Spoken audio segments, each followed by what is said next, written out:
Alors, le confinement, acte 2, vous le savez, nous sommes confinés, nous sommes pour certains en télétravail. Le Premier ministre a dit ceci: le télétravail est la règle partout où c'est possible. Alors, cette obligation est-elle respectée par l'employeur? Est-elle respectée par les salariés? On va faire le point, regardez. C'est pas si mal le télétravail. Moi j'adore, mais bon, des fois on se sent un peu à l'écart. Lors du premier confinement, les salariés qui ont été mis en télétravail ont montré un taux de satisfaction plafonnant entre 70 et 80%. Le télétravail avait tellement la cote que, crise sanitaire oblige, près de la moitié des salariés souhaitaient avoir recours au télétravail complet, soit 5 jours sur 5. Avec le nouveau confinement, leur vœu est exaucé puisque le télétravail complet est désormais la règle partout où c'est possible. Si le risque sanitaire est une préoccupation, le désamour pour le présentiel en entreprise est aussi ailleurs. 76% des salariés estiment perdre trop de temps dans les transports. En fait, tout est question de dosage. Une chose est sûre, l'expérience du télétravail a montré que la présence dans les locaux n'était pas forcément un gage de plus grande efficacité. Être ou ne pas être là, telle est la question. Telle est la question, telles sont les questions. On en a plein sur le télétravail, Marion. On va commencer par celle d'Emma qu'elle nous a envoyée par téléphone. Bonjour, je m'appelle Emma, j'ai 26 ans. Je travaille dans une entreprise qui n'est pas du tout favorable au télétravail. Même si le gouvernement demande à en faire 5 jours par semaine quand c'est possible, mon patron ne l'accepte pas du tout. Il préfère nous avoir dans les locaux pour pouvoir surveiller notre emploi du temps et nous faire des attestations de déplacement.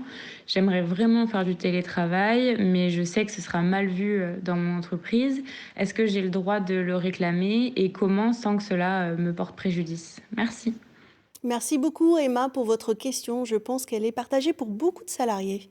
C'est vrai, c'est une question qui revient beaucoup. Alors, on a évidemment une directive qui nous a été donnée, alors qui n'a valeur que de recommandation, de préconisation. C'est dans le protocole national sanitaire qu'est édictée cette règle de télétravail, quand c'est possible. Et finalement, toute la question, et votre reportage d'avant l'explique, c'est une question de dosage.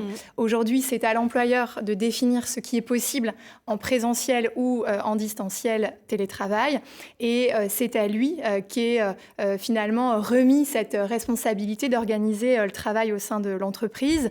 Donc c'est vrai qu'Emma a une question qui est assez légitime, partagée par beaucoup. Maintenant, ça met en exergue différentes organisations et il faut que l'entreprise soit capable de justifier pourquoi elle refuse le télétravail. Donc, c'est vraiment un point aujourd'hui de droit important sur lequel les employeurs sont attendus. Alors, sur le premier confinement, c'était obligatoire. Donc, pour toutes les personnes qui n'étaient pas en chômage partiel, elles télétravaillaient. Donc, peut-être qu'Emma, elle a télétravaillé pendant le premier confinement. Du coup, elle se dit, mais pourquoi là, ce ne serait pas possible? Alors, je suis complètement d'accord avec cette comparaison, c'est-à-dire que les textes néanmoins sont différents. Donc c'est vrai qu'aujourd'hui, on n'a pas les mêmes obligations, on est sur un reconfinement, mais ce reconfinement, il n'est pas sur le même dispositif juridique qu'a été le premier confinement du mois de mars. Et d'ailleurs, on n'a pas les mêmes ordonnances, les mêmes, finalement, le même panel d'obligations ou de droits qu'avait autorisé le gouvernement à l'époque, qui légiférait par voie d'ordonnance. Donc son employeur est dans son droit si il le souhaite. Alors, sous les réserves qui sont celles de cette phrase si simple qu'on vient d'édicter, c'est-à-dire que qu'est-ce qui est possible en télétravail, qu'est-ce qui ne l'est pas. Si l'employeur est en mesure d'en justifier, il a le droit aujourd'hui de ne pas favoriser à 100% le télétravail. Maintenant, on est si très Emma clair. est en capacité de justifier que c'est possible, comment ça se passe? C'est là où effectivement va jouer l'obligation de ce qu'on appelle de santé, de préservation de la santé et de la sécurité, parce qu'il y a le protocole national pour collectivement faire un effort dans le cadre des contraintes sanitaires, mais il y a aussi l'obligation qui pèse sur l'entreprise d'assurer la santé et la sécurité des travailleurs. Aujourd'hui, Emma, en tant que salarié, pourrait venir vous dire, mais écoutez, moi, vous ne me faites pas télétravailler, je suis en mesure de le faire. Si vous ne justifiez pas de manière objective pourquoi, eh bien, je pense que vous ne respectez pas mon obligation de santé ou de sécurité. Donc, cette obligation est en balance sur la tête de l'employeur pour apprécier finalement ce qu'il doit accorder ou non. Maintenant, il ne faut jamais oublier que l'organisation de travail, c'est à la main de l'employeur. C'est lui qui a le pouvoir organisationnel et s'il a une contrainte économique suffisamment objective pour justifier que le présentiel est nécessaire, aujourd'hui, nous n'avons pas de contrainte légale imposant à l'employeur d'assurer un 100% de télétravail. Donc elle peut en parler, elle peut envoyer un mail, mais elle ne peut pas l'imposer. Voilà, je pense qu'il faut envoyer un mail, il faut en parler, il faut évoquer aussi la question d'ordre santé-sécurité pour justement avancer sur peut-être un aménagement qui serait à la frontière des souhaits de chacun.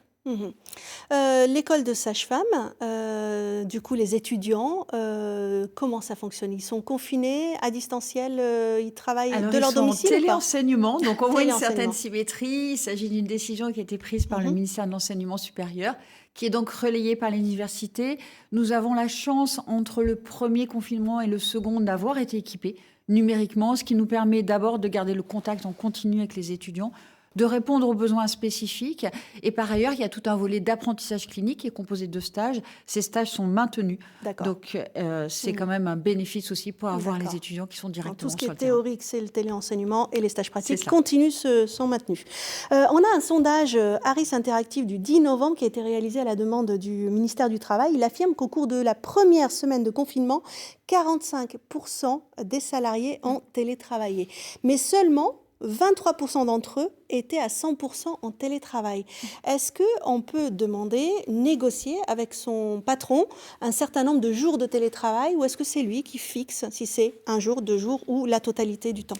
Alors, il faut savoir que normalement, le télétravail, il résulte d'un accord d'entreprise ou d'une charte. Donc, a priori, il n'y a pas de négociation individuelle puisque c'est acté de manière collective. Et on a fait ce travail avec les représentants syndicaux ou avec les élus du personnel pour justement dire quel type de poste est éligible ou pas au télétravail. Donc ça, c'est la règle. Maintenant, c'est vrai que l'état d'urgence, en tout cas les contraintes sanitaires, en urgence, on contraint l'employeur pour certaines fois à agir alors qu'il ne s'était pas doté des outils, soit parce qu'il n'y était pas soumis obligatoirement, soit parce qu'il n'avait pas pris le temps de faire cette négociation. Et on est sur du cas par cas avec les salariés. Clairement, aujourd'hui, moi, ce que je préconise au niveau du cabinet, c'est qu'il faut quand même à la fois respecter, jouer le jeu de ce confinement, c'est aussi pourquoi collectivement on le fait, tout en permettant de prendre en compte des contraintes d'ordre personnel. Tout le monde n'a pas forcément la chance d'avoir un environnement personnel, en tout cas propice au télétravail. Certaines fois, vous êtes en couple et en télétravail avec peut-être un appartement très restreint qui empêche soit des connexions, soit des calls, soit des choses qui sont un petit peu problématiques. Je pense qu'il ne faut pas être rigide, il faut savoir l'adapter, mais toujours en ayant une règle d'objectivité. Et dès lors qu'on est capable de le justifier, on peut, en tant que salarié, de manière constructive, solliciter son employeur en disant, voilà, moi j'ai un souci, ça peut être une motivation de difficulté de connexion, ça peut être aussi un problème on va peut-être en parler, mais de sentiment d'isolement, finalement de travailleurs isolés trop profond, qui angoisse aussi la personne. Et cela, il faut être capable en tant qu'employeur de l'entendre pour adapter des règles qui, on l'a vu au début... Et permettre aux salariés de revenir c'était de temps en temps. Tout télétravail, on voulait absolument être en télétravail et aujourd'hui, tout le monde en revient un petit peu parce que c'est des fois extrême et il faut savoir l'entendre. D'accord. On a une autre question sur les tickets restaurants. Ai-je le droit à des tickets restaurants quand je suis en télétravail? Oui. Aujourd'hui, la position de l'URSSAF est très très claire sur cette question. Je renvoie d'ailleurs ceux qui nous écoutent à la lire. Sur leur site, c'est d'ailleurs très bien expliqué. Lorsque vous êtes en télétravail, vous êtes un travailleur comme les autres. Que vous soyez en présentiel ou en distanciel, vous avez droit aux mêmes acquis. Donc dès lors que vous avez des tickets resto, vous pouvez continuer d'en bénéficier puisque même si vous êtes à domicile, vous avez la suggestion d'aller vous restaurer. Et aujourd'hui, l'URSSAF reconnaît la possibilité de toujours déduire ces tickets restaurants. C'est la même chose pour le ticket de transport, par exemple. Alors, lorsque c'est mensualisé, là, l'employeur continue à le prendre en charge, même si on est 100% à la maison. Alors là, il y a une petite en tout cas, escapade qui est possible pour l'employeur. C'est-à-dire qu'aujourd'hui, vous avez là aussi dans le protocole national, le ministère s'est prononcé pour appeler les employeurs à maintenir les remboursements de frais professionnels, notamment les remboursements de transport. Si vous avez un ticket à l'année, puisqu'il y a beaucoup d'abonnements annuels, dans ces cas-là, effectivement, on vous dit surtout, il faut considérer que c'est de manière lissée, il ne faut pas modifier son remboursement. Si par contre, vous avez un télétravailleur à 100% à domicile et qu'il avait des abonnements au mois, eh bien, rien n'impose à l'entreprise de conserver ce remboursement puisqu'il n'y a pas de suggestion exposée. D'accord. Sur les charges, on continue là-dessus justement. Est-ce que je peux demander à mon employeur de payer une partie, par exemple l'électricité, les cartouches d'encre, etc. Alors là aussi, il y a une vraie solution à construire. Aujourd'hui, on a beaucoup d'avancées par le ministère qui prend beaucoup de positions affirmatives, mais qui ne sont finalement que valeurs de circulaire. Donc, ce n'est pas la jurisprudence, ce n'est pas la loi. Ce qui est sûr, c'est que depuis la loi travail de 2016 et les ordonnances Macron, on a fluidifié, facilité le recours au télétravail en le basant sur la notion de volontariat. Dès lors que vous êtes volontaire au télétravail et que l'employeur l'accepte, vous assumez les frais. Donc ça, c'est le principe. Maintenant, on est sur de la contrainte aujourd'hui puisque c'est la situation sanitaire. Donc, va se poser vraiment cette question. Et clairement, aujourd'hui, on n'a pas de position définie. Néanmoins, ce qui est clair, c'est qu'un salarié ne peut pas exposer des frais pour travailler. Donc, il appartient à l'employeur de justifier ce qu'il a mis à disposition pour le salarié afin de lui permettre de poursuivre son travail de manière correcte et, je dirais, normalisée à domicile. Donc, tout ce qui est papeterie, outils numériques, droits de connexion, normalement, vous avez souvent un téléphone professionnel assorti d'une connexion 4G, donc vous pouvez vous connecter avec votre ordinateur professionnel sur ces questions. Vous avez des accès au réseau, pas forcément le droit d'imprimer, donc pas toujours d'impression.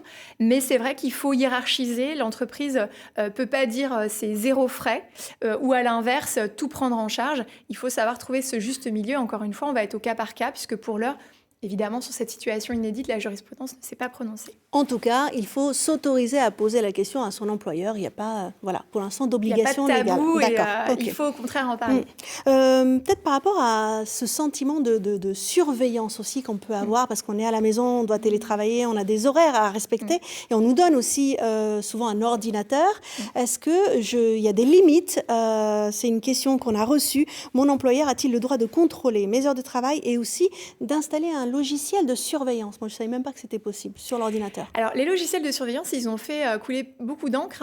Clairement, ils sont très réglementés, notamment au niveau de la CNIL, alors qui maintenant a une position, je dirais, plus d'organisme conseil sur le contrôle des données à caractère personnel. Donc, clairement, on rentre dans ce cadre-là. On est au-delà de la surveillance du salarié, on est aussi dans l'immixtion à son domicile et dans le cadre de sa vie personnelle. Et donc, il est rappelé que dans le cas d'un télétravail, on ne peut pas mettre en place des moyens de surveillance 100% du temps. Il faut avoir une utilisation qui est autorisée, mais de manière raisonnée, sur des périodes de temps spécifiques. Comme et dont les horaires de bureau, alors. Exactement.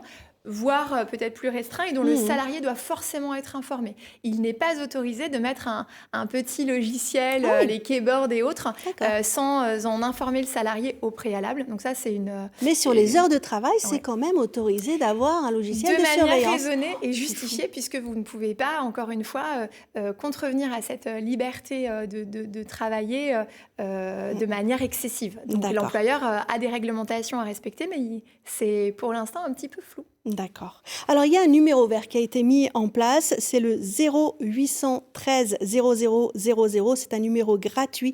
Il est consacré justement au télétravail pour l'écoute, le soutien des télétravailleurs, parce que c'est pas évident aussi de s'adapter à cette nouvelle méthode. Surtout en période de confinement. C'est vrai, et ça renvoie finalement à une autre problématique qui est la déconnexion. Ce qu'on appelle le droit à la déconnexion, qui a été généré dans le cadre des dispositifs législatifs depuis 2016. Aujourd'hui, très clairement, on ne peut pas envisager une charte télétravail ou un accord télétravail sans envisager cette question de déconnexion. On le vit tous, même si je ne suis pas salariée, moi compris. On sait que quand on n'a pas d'espace différencié entre son travail et son domicile, l'interaction domicile vie perso, vie pro est forcément très imbriquée. Il faut savoir régir cette question-là, et c'est important. Ça renvoie aussi à la question de la santé des salariés, de la charge mentale et de la qualité de vie au travail. Merci, ça a été très clair. Si vous avez d'autres questions,